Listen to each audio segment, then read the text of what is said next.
여러분 안녕하십니까? 9월 1일 JCN 모닝뉴스입니다.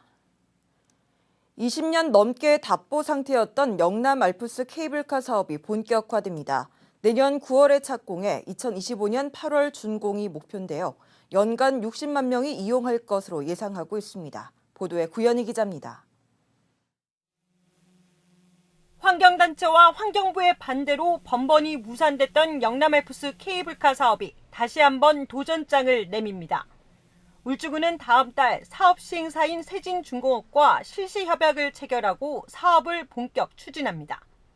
세진중공업이 케이블카 사업 우선 협상 대상자로 선정된 지 1년 7개월 만입니다.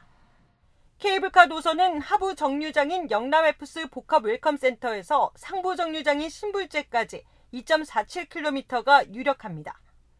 케이블카는 8인승이나 10인승 캐빈형 곤돌라로 운행되고 요금은 왕복 15,000원에서 2만 원 선이 될 전망입니다. 내년 9월 착공에 오는 2025년 8월 준공이 목표인데 연간 60만 명이 이용할 것으로 예상하고 있습니다. 인근의 밀양 케이블카보다 2배 이상 많은 수치입니다.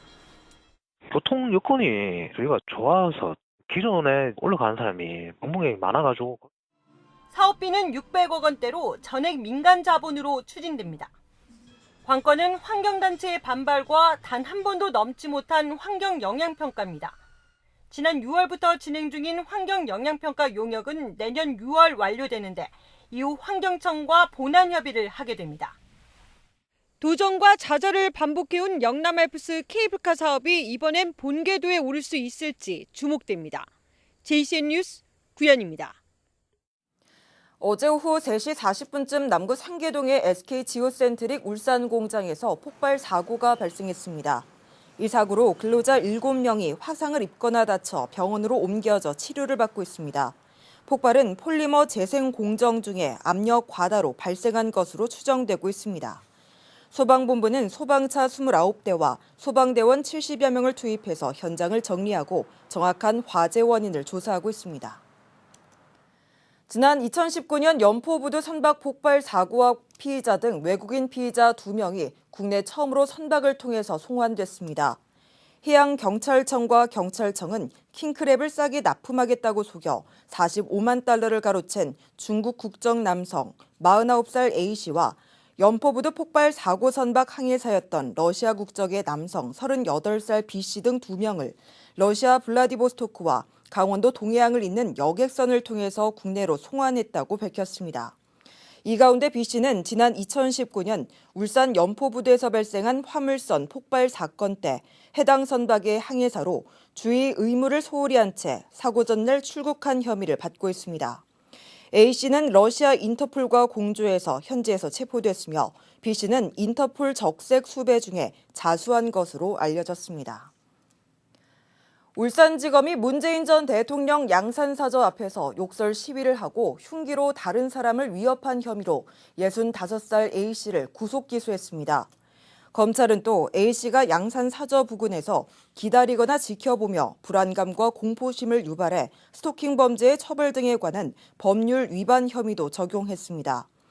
A씨는 지난 5월부터 최근까지 양산사저 인근에서 65차례에 걸쳐 확성기를 이용해 문 전 대통령 부부에게 폭언을 하고 시위에 항의하는 사람을 향해 커터칼을 겨누면서 협박한 혐의 등을 받고 있습니다.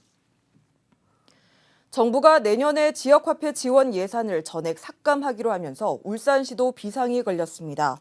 지역화폐는 발행액의 10%를 지자체와 정부가 6대4의 비율로 부담해왔는데 올해 울산은 451억 원 가운데 270억 6천만 원을 울산시가, 나머지 180억 4천만 원을 정부가 부담했습니다.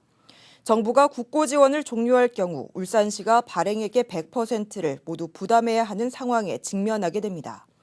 울산시는 아직 국회 심의가 남아있는 만큼 동향을 예의주시 중이라며 타 시도의 동향을 보면서 대응 방안을 검토하겠다는 입장입니다. 울산시가 시민들이 안전하고 편안한 명절을 보낼 수 있도록 추석 연휴 종합대책을 수립해서 추진합니다. 코로나19 방역과 비상진료, 추석 장바구니 물가 완화와 각종 재난안전관리 등을 강화합니다. 김영환 기자입니다. 울산시가 추석 연휴 종합대책을 수립했습니다. 울산시는 종합 상황실을 설치해 하루 60명의 공무원이 각종 상황 발생 시 신속하게 대응할 수 있도록 했습니다. 또 비상 방역 상황실을 설치해 선별진료소 10곳과 임시 선별검사소 2곳을 운영합니다. 울산대학교 병원과 동강병원, 울산병원 등 7개 응급의료기관이 24시간 비상진료에 들어갑니다. 최근 식료품 가격 인상에 따라 물가 부담이 가중되고 있는 것과 관련해 물가대책 종합상황실도 설치됩니다.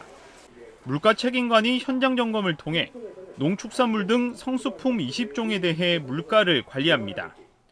울산 페달과 울산몰 할인 행사가 진행되고 9월 6일과 7일에는 울산시청 마당에서 최대 15%의 할인 가격으로 성수품을 구매할 수 있는 행사도 마련됩니다.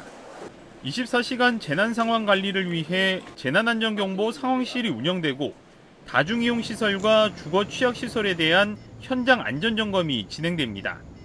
119 종합상황실은 연휴 기간에 인력을 보강해 즉시 출동태세를 갖춥니다.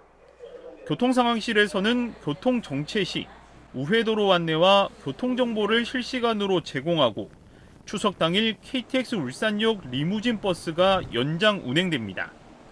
이와 함께 울산시는 노인과 장애인 시설, 노숙자 쉼터에 대한 위문 활동을 펼치고 엄정한 공직기강 확립을 위해 감찰 활동에도 적극 나설 방침입니다. JCN 뉴스 김용환입니다.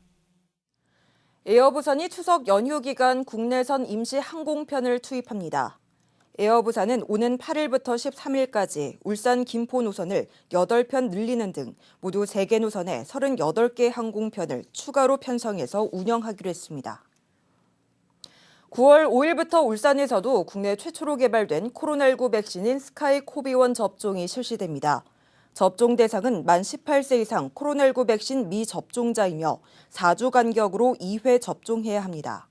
남구와 북구, 울주군 보건소와 내과의원 2곳 등 5곳에서 9월 5일부터 당일 접종이 가능하며 그 외 25곳의 지정 위탁의료 기관에서는 오늘 사전 예약을 통해서 13일부터 접종이 실시됩니다.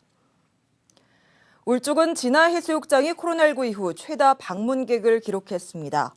지난 7월 1일 개장한 진화해수욕장은 운영 마지막 날인 어제까지 모두 58만 명이 다녀갔습니다. 이는 지난해 대비 348% 증가한 것으로 코로나 이전인 2019년 방문객 수와 비교해도 62% 늘었습니다. 울주군은 사회적 거리두기 해제로 인한 코로나19 방역 완화와 무료 편의시설, 새로운 볼거리 등으로 방문객이 증가한 것으로 분석했습니다. 울산시 민생사법경찰이 여름철 2달간 원산지 표시 특별단속을 벌여 7곳을 적발했습니다. 특히 이 가운데 국내산과 중국산 고춧가루를 혼합해 국내산으로 속여서 납품한 업주와 스페인산 돼지고기를 국내산으로 속여 납품한 업주는 검찰에 송치됐습니다.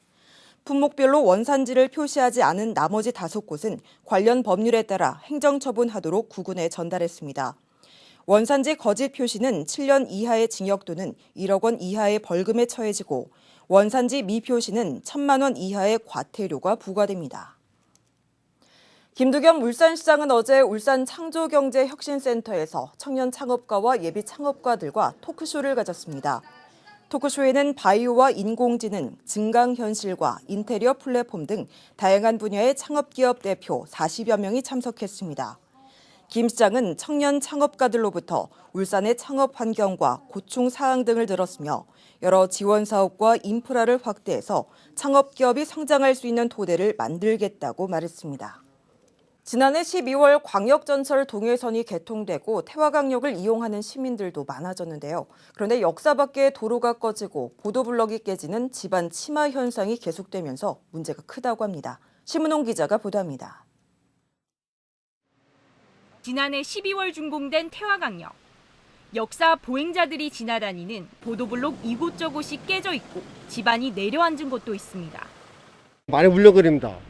그러니까 보도가 이렇게 깨졌고 저기 보다시피 금이 가고 치마가 다는데 밤에 노인네분들이 다닐 때 넘어질 확률이 많고 사회 더 걱정은 이 건물이 무너질까 봐 그게 제일 걱정이죠. 문제는 사람들이 다니는 인도의 보도블록뿐만 아닙니다. 지반이 가라앉아 블록에 균열이 생겨 흙물이 올라오고 있습니다. 이전에 보수공사를 진행했지만 버스와 택시 등 차들이 다니면서 도로면이 다시 울퉁불퉁해진 겁니다. 지반 치마가 계속돼 버스가 지나다닐 때마다 강한 진동이 느껴집니다. 민주버스 울산지부와 교통시민연대 등은 울산시와 코레일에 태화강역의 지반 치마를 고려하지 않은 부실공사 문제에 대해 개선을 촉구하는 기자회견을 열었습니다.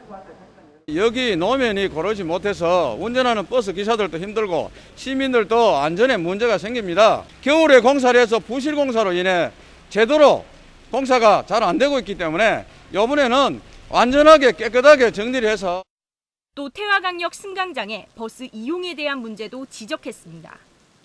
어디서 탈 수 있는지 정확하게 표시가 돼 있어야 되는데 그런 부분까지 미비하기 때문에 승객들이 버스를 대중교통을 제대로 이용할 수 없는 상황이 돼버린 거죠.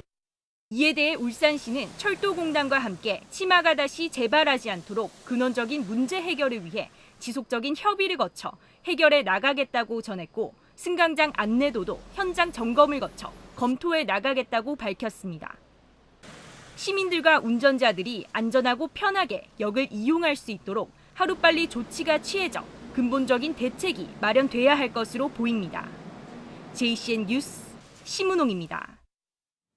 울산시 의원들로 구성된 공공보건의료 인프라 확충 특별위원회는 어제 기자회견을 열고 울산의료원 건립 타당성 재조사가 통과될 수 있도록 해줄 것을 정부에 촉구했습니다. 공공보건의료특위는 울산 시민의 생명과 건강을 안전하게 보호하기 위해 추진되는 울산의료원 건립을 위해 정부가 전향적으로 나서야 한다고 강조했습니다.